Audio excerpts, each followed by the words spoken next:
তারা তাদের কার্যক্রম শুরু করবে।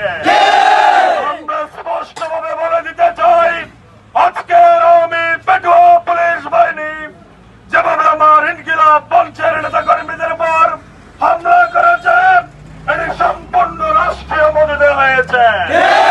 আজকের এই হামলার দায়ভার নিয়ে ইন্টারিমের অথর্ব ডিএমপি কমিশনারকে পদত্যাগ করতে হবে। আজকের এই হামলা আমাদের রক্ত টকবক করছে। আমরা কোনো হাদি ভাই হত্যার বিচার পাইনি। হাদি ভাইয়ের শিষ্যদেরকে তার সহকর্মীদের উপর হামলা মানে আমাদের উপরে হামলা করা।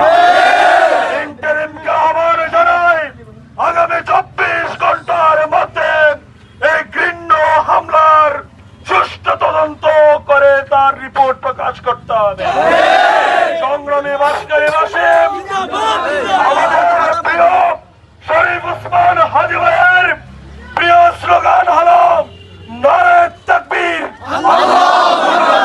সেই স্লোগানকে আগামীর ত্রয়োদশ জাতীয় সংসদ নির্বাচনে আমাদের সংসদে তার সমুন্নত করতে হবে।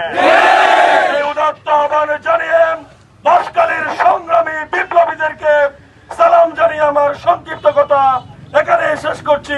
আসসালামু আলাইকুম। জিন্দাবাদ জিন্দাবাদ গুলি কেন বাহিরে আমার ভাই কবরে গুলি কেন বাহিরে গর্জে ওঠো